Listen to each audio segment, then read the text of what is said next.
فرماتے ہیں کہ اللہ کے نبی نے فرمایا لو یؤت الناس بدعواہم، اگر لوگوں کو ان کے دعوے کے مطابق دیا جائے، جو دعویٰ کرے اس کو وہ دے دیا جائے کہ یہ سچا ہے، تو لدعا ناس دماء رجال، تو البتہ لوگ تو لوگوں کے خون کا بھی دعویٰ کریں گے،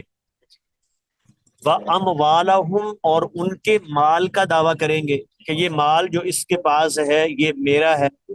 یہ اس کا نہیں۔ اسی طرح خون کے دعوے سے مراد جو اس وقت چلتا تھا نا اولاد کے حوالے سے، خاص طور پہ کہ یہ میری اولاد ہے،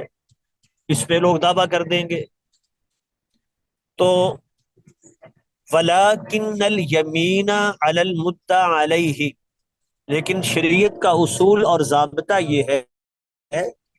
کہ مدعا علیہ یعنی جس کے خلاف دعویٰ کیا گیا ہے،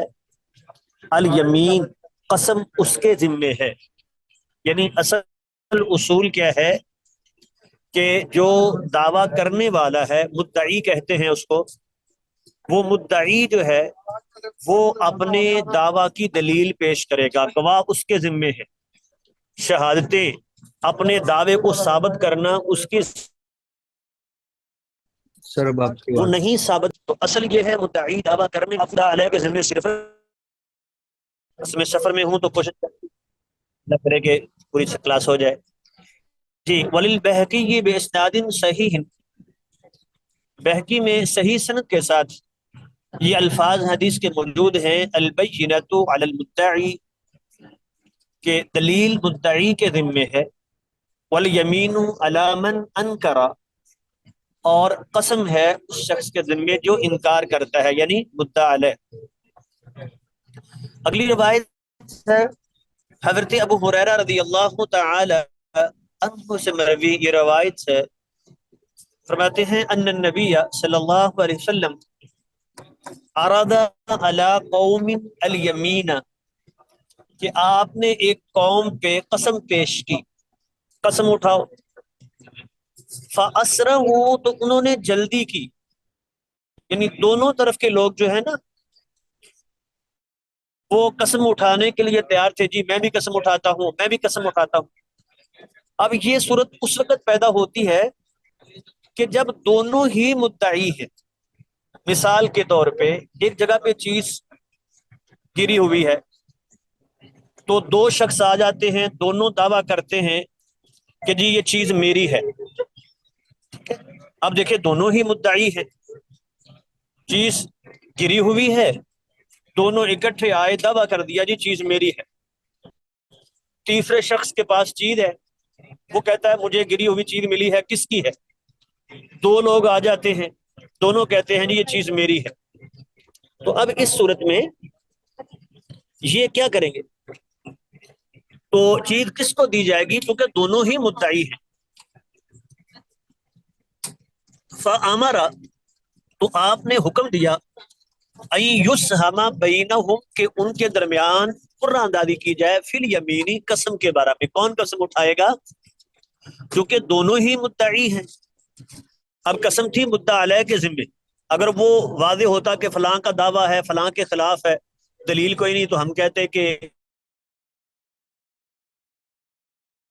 وہ دوسرا قسم اٹھائے، یہاں یہ شکل نہیں ہے۔ تو پھر جو ہے نا وہ قرآن اندازی کے ساتھ یہ فیصلہ کیا جا سکتا ہے کہ کون جو ہے قسم اٹھائے گا، ایہم یحلف، کہ قسم کون اٹھائے، اس کا فیصلہ قرآن اندازی سے ہوگا۔ جی، اگلی روایت ہے حضرت ابو امامہ الحاربی رضی اللہ تعالی عنہ سے مروی، اگلی روایت ہے، فرماتے ہیں کہ ان رسول اللہ صلی اللہ علیہ وسلم، بے شک اللہ کے نبی نے فرمایا، من اقتطع حق امرئ مسلم بیمینہ، جس نے مسلمان بھائی کا حق چھین لیا قسم کے ساتھ، یعنی جھوٹی قسم اٹھا کے، وہ اس کو تو پتہ ہے نا یہ چیز میری نہیں ہے، اب مدعی کے پاس دلیل کوئی نہیں، وہ دعویٰ دائر کرتا ہے لیکن اس کے پاس دلیل کوئی نہیں، اور جس کے خلاف دعویٰ کیا گیا اس کو تو پتہ ہے یہ چیز میری نہیں ہے، جیسے ایک واقعہ معروف ہے کہ حضرت علی رضی اللہ تعالی عنہ کی کسرہ گر گئی تھی، تو ایک یہودی نے اٹھا لی. اب وہ حضرت علی رضی اللہ تعالیٰ نے ایک بار دیکھی وہ زرہ فلاں یہودی کے پاس ہے، دعویٰ دائر کر دیا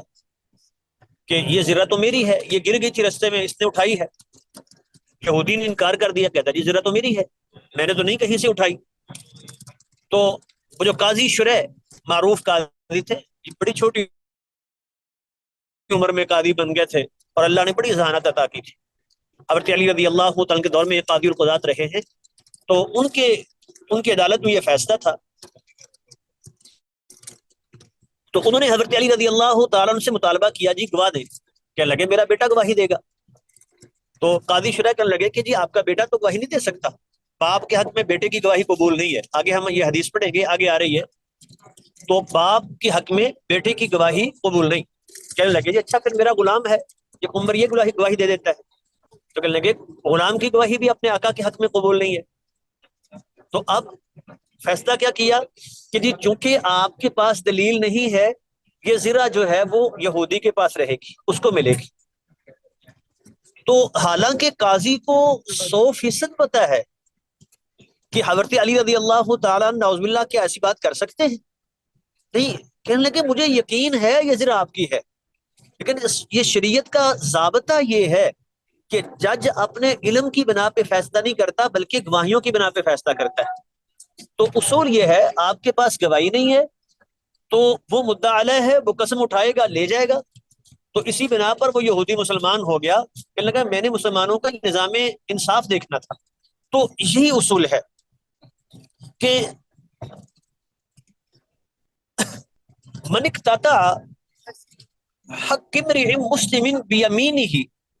جو اپنے مسلمان بھائی کا حق لے جاتا ہے قسم کے ساتھ، فقد اوجب اللہ لہ النار، دنیا میں تو اس نے جھوٹی قسم اٹھا کے سامان لے لیا، اللہ علیہ الجنت، اور جنت کو اس پہ حرام کر دیا. اتنا بڑا گناہ ہے کہ یہ شخص عدالت میں جو ہے جھوٹی قسم اٹھا کے کسی کا مال چھین لے. فقال له رجل، تو ایک بندے نے سوال کیا اللہ کے نبی، وَإِن كَانَ شَيْئًا يَسِيرًا، وہ چھوٹی سی چیز ہو پھر بھی یہی گناہ ہے، پھر بھی وہ جہنم اس پہ واجب ہو جائے گی؟ فرمایا ہاں. وَإِن كَانَ قَضِيبًا مِنْ أَرَاكٍ، اگر وہ پیلو کا درخت اس کی ایک شاخ کیوں نہ ہو. اب یہ پیلو کا درخت جو ہے،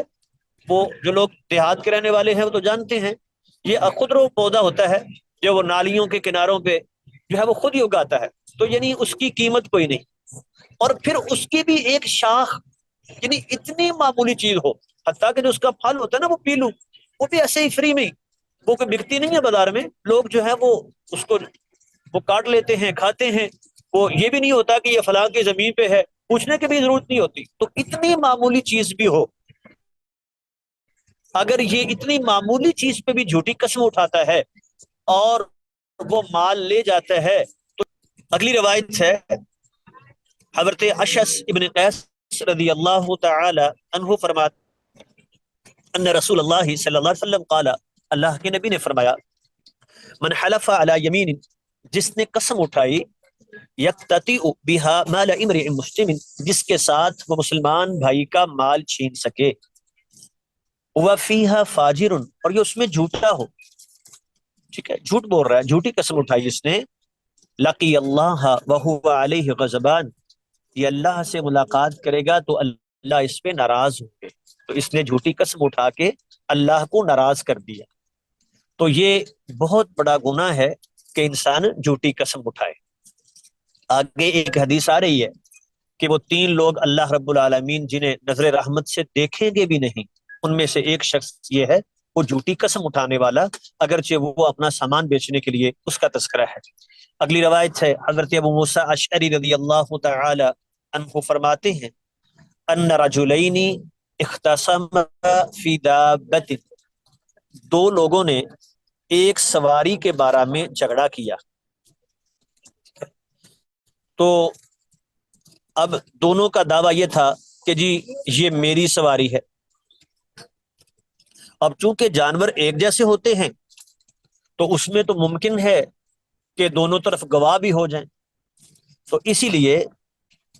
یا کسی کے پاس بھی گواہ نہ ہو، تو یہاں یہ شکل تھی، تو دو لوگوں نے اختصم فی دابت، ایک سواری میں جھگڑا کیا،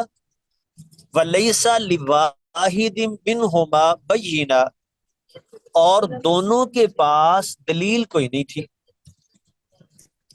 فقضا بها رسول اللہ صلی اللہ علیہ وسلم بینہما نصفین،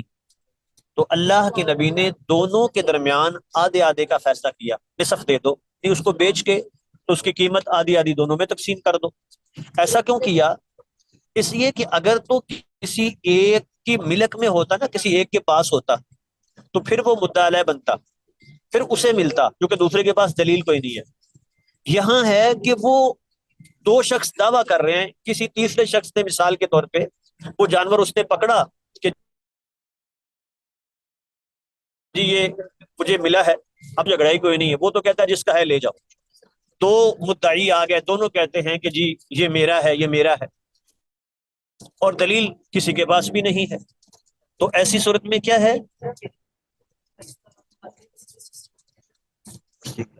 تو آپ نے فیصلہ کیا بینہما نصفین، یہ نصف نصف کا، کہ دونوں جو ہیں وہ نصف نصف لے لیں۔ رواہ احمد و ابو داود والنسائی، روایت کو امام احمد نے، ابو داود نے اور امام نسائی نے بیان کیا ہے۔ اگلی روایت ہے، حضرت جابر رضی اللہ تعالی عنہ فرماتے ہیں، ان النبی صلی اللہ علیہ وسلم قال، اللہ کے نبی نے فرمایا، من حلف علی منبری ھذا بیمین، جس نے میرے اس منبر پہ قسم اٹھائی، آثمۃ، جھوٹی قسم، ٹھیک ہے نا، گناہگار بنانے والی، جھوٹی قسم اٹھائی اس نے میرے اس منبر پہ، تبوأ مقعدہ من النار، اس نے اپنا ٹھکانہ جہنم میں بنا لیا۔ تو منبر کی خاص بات کیوں کی کہ جو افضل مقامات ہیں یا افضل اوقات ہیں ان میں گناہ اور بڑا ہو جاتا ہے۔ ایک ہے انسان گھر میں جھوٹی قسم اٹھاتا ہے، ایک ہے مسجد میں اٹھاتا ہے، ایک مسجد نبوی میں اٹھاتا ہے، ایک کعبۃ اللہ میں اٹھاتا ہے، تو وہ جو افضل مقامات ہیں یا افضل اوقات ہے ان میں اگر گناہ کیا جائے تو وہ گناہ اور بڑا ہوتا ہے، تو اس لیے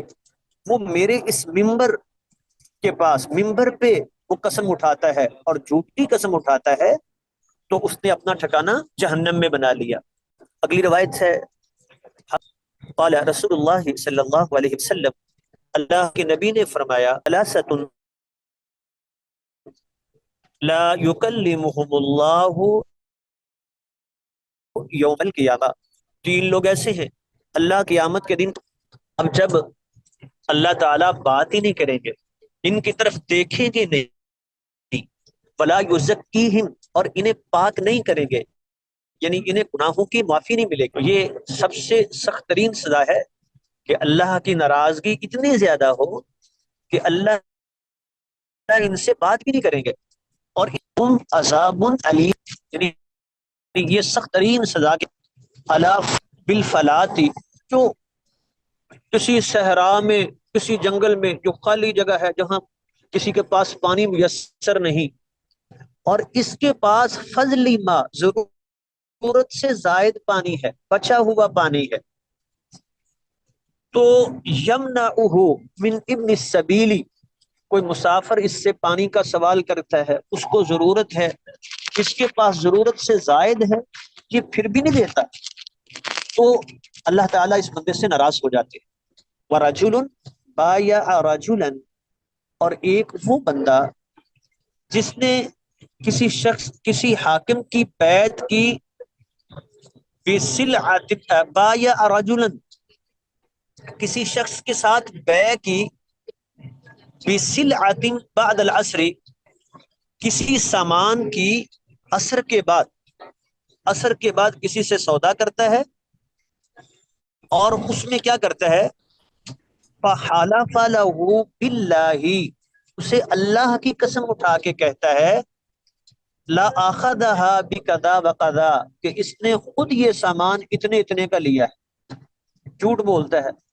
جی مجھے تو خود یہ چیز 10,000 روپے میں ملی ہے، چلیں جی میں آپ کے ساتھ بڑا تعلق ہے، آپ تو میرے بھائی ہیں، بڑا اس پہ احسان کر کے کہتا ہے میں آپ کو اتنے میں ہی دے دیتا ہوں جتنے میں لی ہے، لیکن جھوٹ بول رہا ہے، چیز اس کو سستی ملی ہے۔ تو اس نے گویا کہ اللہ کے نام کو دھوکے کے لیے استعمال کیا، اپنے بھائی کو دھوکہ دینے کے لیے، اس نے اس لیے اعتماد کر لیا کہ بھائی جب اس کو ملی اتنے کی ہے تو میں کچھ نہ کچھ تو اوپر زائد دوں، تو حالانکہ یہ جھوٹ بول رہا تھا، وہ دھوکے میں آ گیا اللہ کے نام کی وجہ سے، اگر یہ ویسے کہتا بھی تو وہ اعتماد نہ کرتا، اس نے اعتماد دلانے کے لیے اللہ کی قسم اٹھا لی،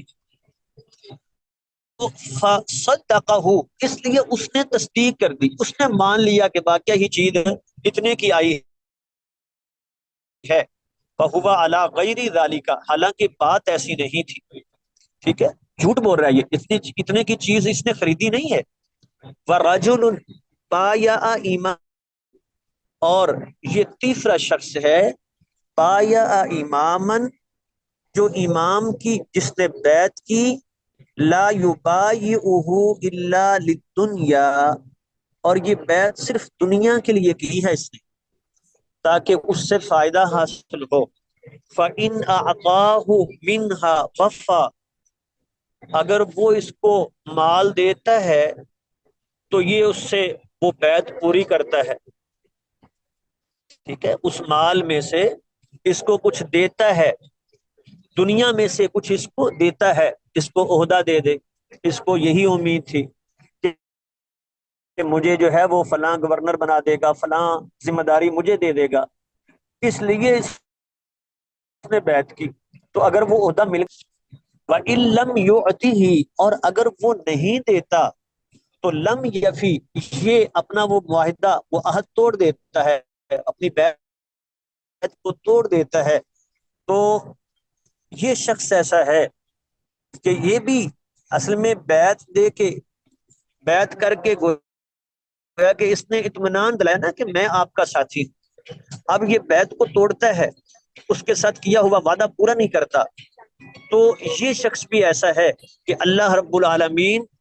اس سے ناراض ہوں گے اور اس کی طرف نظر رحمت سے دیکھیں گے بھی نہیں۔ اگلی روایت ہے حضرت جابر رضی اللہ تعالی عنہ فرماتے ہیں ان رجلین اختصما فی ناقۃ، دو لوگوں نے ایک اونٹنی میں جھگڑا کیا، فقال کل واحد منہما، ان میں سے ہر ایک نے کہا نتیجت عندی، کہ اس اونٹنی نے میرے ہاں بچہ جنا ہے، وَأَقَامَ بَيِّنَةً، دونوں نے دلیل بھی پیش کر دی، وہ پہلے وہ شکل تھی نا دونوں کے پاس دلیل نہیں ہے، یہاں یہ شکل ہے دونوں کے پاس دلیل ہے، چونکہ ایک جیسے ہوتے ہیں جانور، اب وہ لوگ دھوکہ کھا سکتے ہیں، وہ کہتے ہیں جی اسی رنگ کا تو میں نے اس کے پاس دیکھا تھا، اور وہ چلتے چلتے دیکھا بھی تو کوئی اتنی گہری بعض اوقات پہچان نہیں ہوتی، اور وہ جھوٹ بھی نہیں بول رہے ہوتے، وہ گواہی دے دیتے ہیں جی یہ تو اس کے پاس تھا، تو فقضى بها رسول اللہ صلی اللہ علیہ وسلم، تو اللہ کے نبی نے فیصلہ یہ دیا کہ یہ اس کو ملے گا جس کے ہاتھ میں ہے، کیونکہ یہ بھی ایک دلیل ہے نا، اگر دونوں شخص دعویٰ کرتے ہیں تو پھر جس طرف ترجیح والا پہلو ہوگا نا، آپ دیکھیں کہ یہاں دونوں کے پاس دلیل تھی، یہ تو چیز برابر ہو گئی، تو ترجیح کیا ملی کہ جس کے پاس ہے یہ خود ایک دلیل ہے کہ چیز اسی کی ہے، تو یہ ایک زائد دلیل ہوگی جو دوسرے کے پاس نہیں ہے، تو اس طرح اگر معاملہ پیش آ جاتا ہے کہ دونوں طرف دلائل برابر برابر ہیں تو پھر فیصلہ کیسے کیا جائے گا، کوئی ترجیحی پہلو دیکھا جائے گا، تو اگر کوئی ترجیح نظر آ جاتی ہے کہ فلاں کی طرف جو ہے فلاں چیز زیادہ ہے، اس کی طرف قرائن زیادہ ہے، فلاں کرینہ بتاتا ہے، ٹھیک ہے، یہ چیز اس کی ہو سکتی ہے، تو جس طرف وہ قرائن زیادہ ہوں گے فیصلہ اس کے حق میں کیا جائے گا۔ تو یہاں اللہ کے نبی نے یہی بات دیکھی کہ وہ جس کے پاس، جس کے ہاتھ میں، جس کے قبضے میں ہے، یہ بھی ایک دلیل ہے جو زائد تھی، تو اس بنا پر جو ہے وہ اسی کو اونٹنی دے دی۔ اگلی روایت ہے حضرت عبداللہ بن عمر رضی اللہ تعالی عنہما فرماتے ہیں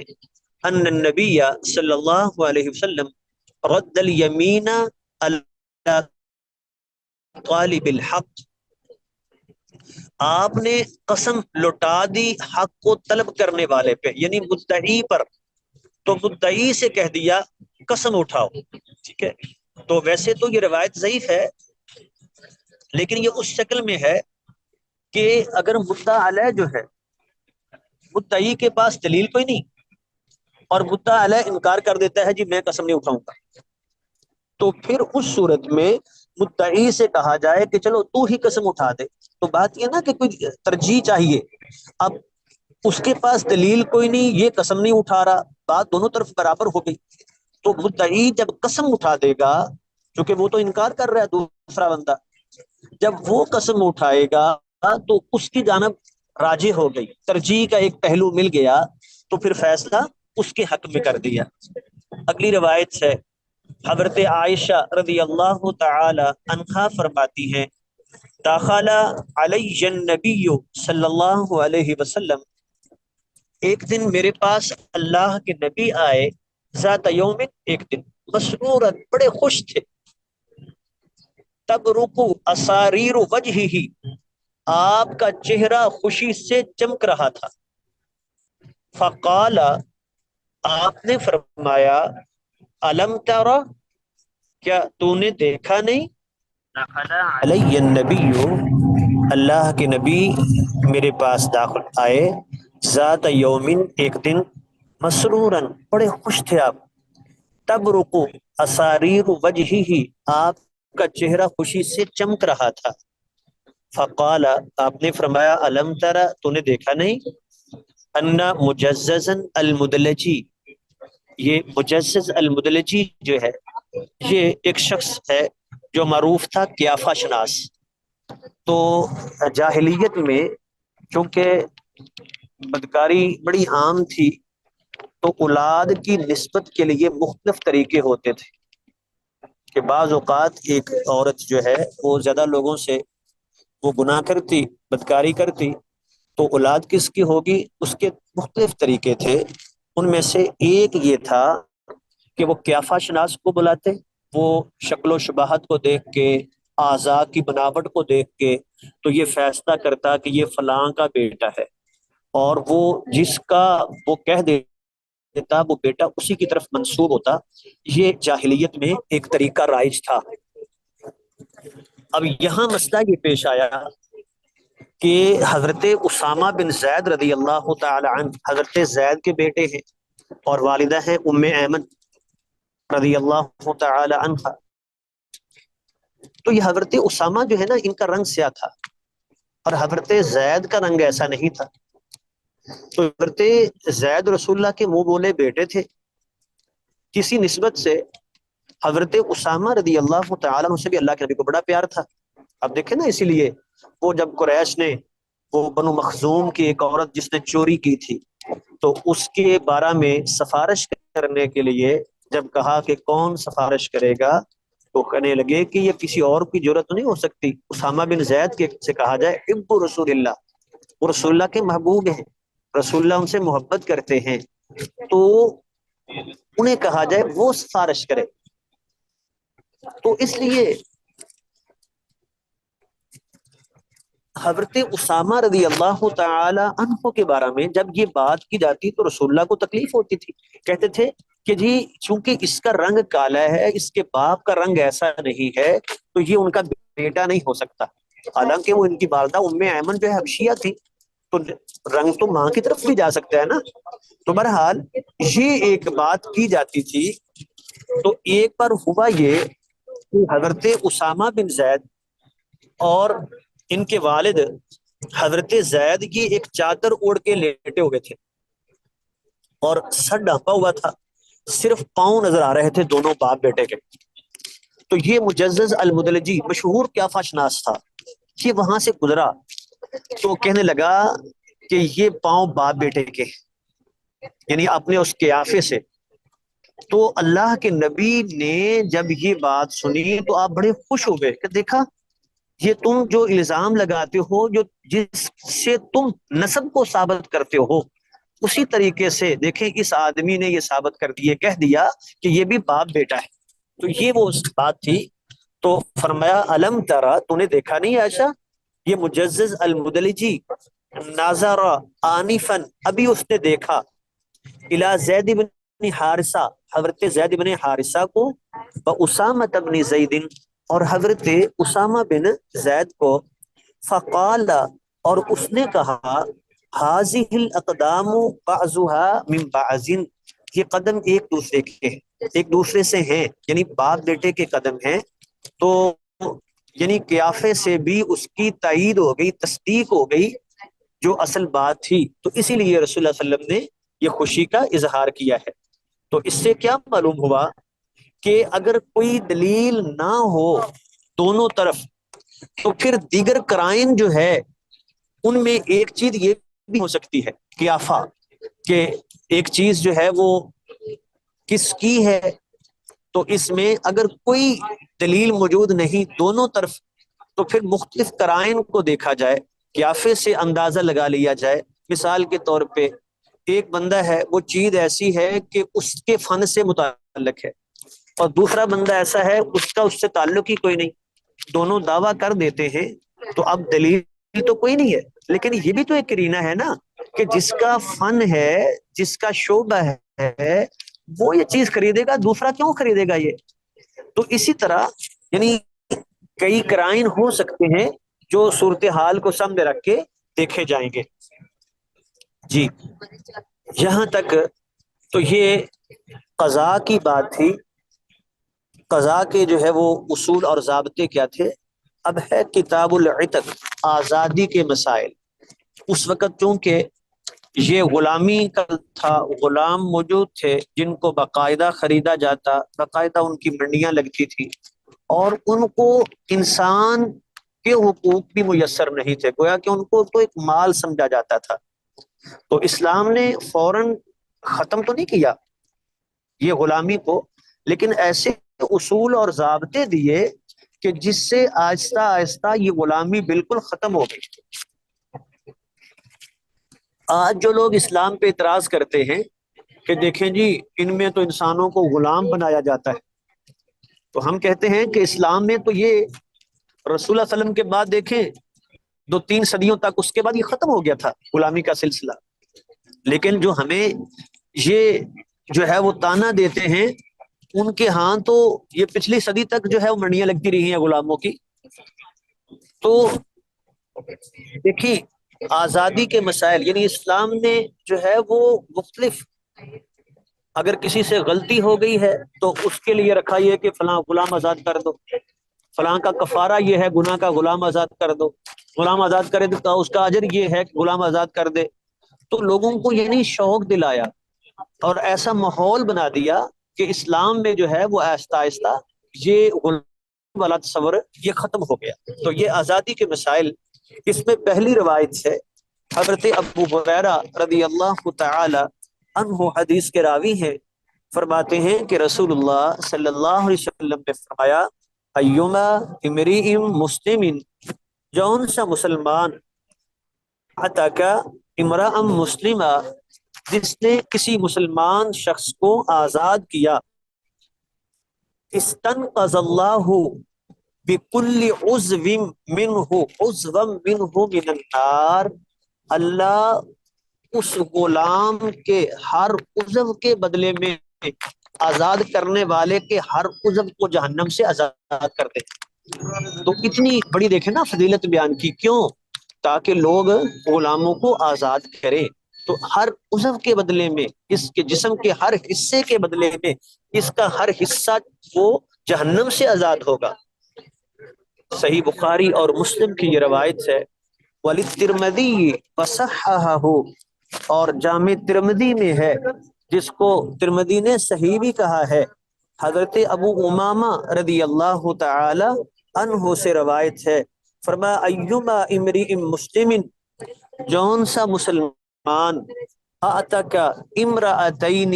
مسلمتین، جس نے دو مسلم عورتوں کو آزاد کیا، کانتا فکاکہ من النار، یہ اس کی جہنم سے آزادی کا سبب بن جائے گی۔ اس نے دو لونڈیوں کو آزاد کر دیا، وہ اپنے پاس تھی یا اس نے خرید کے آزاد کر دی، تو یہ آزادی جو ہے اس کے لیے جہنم سے آزادی کا سبب بن جائے گی۔ والی ابی داود، اور ابو داود میں حضرت کعب بن مرہ رضی اللہ تعالی عنہ سے مروی روایت ہے، فرمایا ایما امرأت مسلمت، جون سی مسلمان عورت اعتقت امرأۃ مسلمۃ، جس نے مسلمان عورت کو آزاد کیا، کانت فکاکہا من النار، تو وہ اس کے لیے جہنم سے آزادی کا سبب بن جائے گی۔ یعنی یہ صرف مرد کے لیے نہیں ہے، اگر کوئی مسلمان عورت بھی یہ نیکی کرتی ہے تو اس کے لیے بھی یہی اجر ہے۔ یہی وجہ ہے نا، آپ دیکھیں حضرت عائشہ رضی اللہ تعالی عنہا، جب اللہ نے توفیق دی تو حضرت بریرہ رضی اللہ تعالی عنہا کو خرید کے آزاد کیا، حضرت ام سلمہ رضی اللہ تعالی عنہا نے ایسا کیا۔ تو اگلی روایت ہے، حضرت ابو ذر رضی اللہ تعالی عنہ فرماتے ہیں، سألت النبی صلی اللہ علیہ وسلم، میں نے اللہ کے نبی سے پوچھا، ای العمل افضل، بتائیے کون سا عمل افضل ہے؟ فرمایا ایمان باللہ،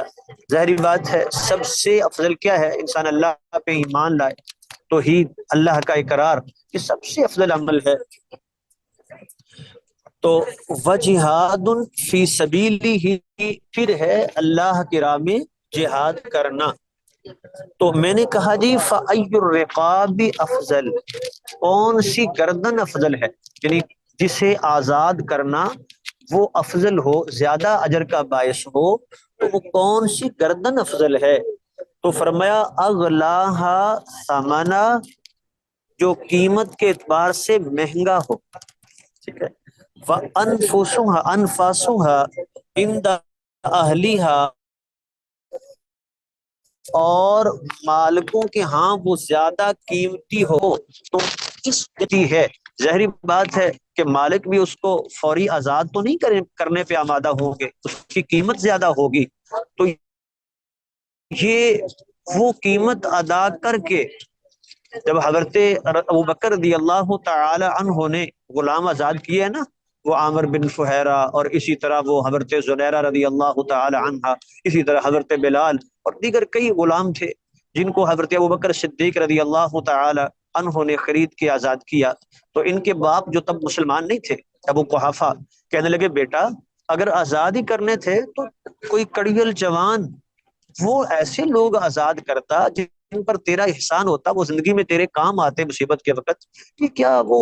لوگ جو بےچارے مرے ہوئے، وہ عورتیں جن میں اپنے کوئی ہمت و طاقت نہیں ہے، تو ان کو خرید کے آزاد کر رہا ہے۔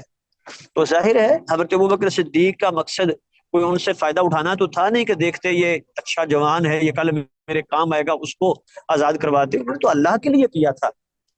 تو یہ ہے کہ مہنگا غلام جو بڑا قیمتی ہو، مالک کو بڑا محبوب ہو،